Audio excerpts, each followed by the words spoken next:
नमस्कार, मैं कीर्ति और आप देख रहे हैं इन न्यूज। दिल्ली की तर्ज पर अब उत्तर प्रदेश में भी अवैध घुसपैठियों के खिलाफ बड़ी कार्रवाई होने जा रही है। आपको बता दें, सीएम योगी आदित्यनाथ से निर्देश मिलने के बाद नगर निगम और लखनऊ एलडीए संयुक्त रूप से ये कार्रवाई करने की तैयारी कर रही है। मिली जानकारी के मुताबिक लखनऊ के कई इलाकों में बांग्लादेशी घुसपैठियों के होने के जो सबूत है वो मिले हैं, जिसके बाद नगर निगम और एलडीए जो है वो संयुक्त रूप से कार्रवाई करके उन तमाम लोगों को डिटेन करने का काम करेगी। सूत्रों का ये भी कहना है कि लखनऊ में बटलर रोड और इसके साथ ही बहुखंडीय मंत्री आवास के पास बनी झोपड़ियों पर भी इस कार्रवाई को किया जाएगा। साथ ही जो लोग पकड़े जाएंगे उन्हें डिटेन सेंटर में रखा जाएगा और समय आने पर उन्हें देश से निकाला भी जाएगा। उत्तर प्रदेश सरकार विदेशी घुसपैठियों पर अब दिल्ली मॉडल की तर्ज पर सख्ती करने जा रही है। राजधानी लखनऊ में कई इलाकों में बांग्लादेशी नागरिकों की मौजूदगी का संदेह जताया गया है और इसी को आधार बनाकर प्रशासन अब बड़े पैमाने पर अभियान शुरू करने की तैयारी कर रही है। लखनऊ के बटलर रोड पर बनी अवैध झोपड़ियों पर अब बुलडोजर की आहट तेज हो गई है। बहुखंडी मंत्री आवास के पास मौजूद इन बस्तियों पर प्रशासन की नजर लंबे समय से थी। अब एलडीए और नगर निगम संयुक्त अभियान चलाकर इन सभी अतिक्रमणों को हटाने की तैयारी में है। प्रशासन का दावा है कि इन झोपड़ियों में रहने वाले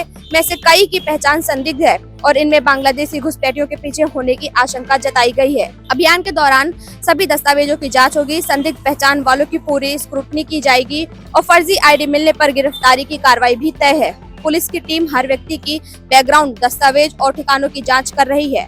मुख्यमंत्री योगी आदित्यनाथ के निर्देश के बाद विदेशी घुसपैठियों को लेकर पूरे प्रदेश में तेजी आ गई है। दिल्ली मॉडल की तर्ज पर अब हर जिले में डिटेन सेंटर बनाए जाएंगे। इन सेंटरों में पकड़े गए घुसपैठियों को रखा जाएगा, उनके देश वापस भेजने जाने तक की निगरानी होगी और सुरक्षा व्यवस्थाओं को उच्च स्तर पर बनाया जाएगा। खाली सरकारी इमारतें, सामुदायिक केंद्र और कई जिलों में पुलिस लाइन व थानों की इमारतें भी डिटेन सेंटर के लिए चिन्हित की जा रही है। सूत्रों के मुताबिक यूपी के कई जिलों में विदेशी नागरिकों की पहचान तेज कर दी गई है। पुलिस और स्थानीय प्रशासन ने संयुक्त सर्वे शुरू कर दिया है। संदिग्धों की लिस्ट बन रही है, फर्जी दस्तावेज का इस्तेमाल करने वालों की पहचान हो रही है और रिपोर्ट सीधे प्रशासन तक भेजी जा रही है। प्रदेश सरकार का दावा है कि आने वाले दिनों में विदेशी घुसपैठियों के खिलाफ प्रदेश में ये सबसे बड़ा अभियान देखने को मिल सकता है। लखनऊ से लेकर प्रदेश के अन्य जिलों तक डिटेन सेंटर की व्यवस्था से लेकर जांच और सत्यापन सब पर तेजी से काम चल रहा है। यह अभियान कितना बड़ा रूप लेगा और कितने विदेशी नागरिक इसकी जद में आएंगे, ये तो आने वाले समय में ही साफ होगा। आपको बता दें कि प्रदेश स्तर के पर होने वाली इस कार्रवाई को लेकर के अधिकारियों का कहना है कि ये अब तक की सबसे बड़ी कार्रवाई होगी अवैध घुसपैठियों के खिलाफ। जिस तरह से दिल्ली में बॉम्ब ब्लास्ट हुआ था,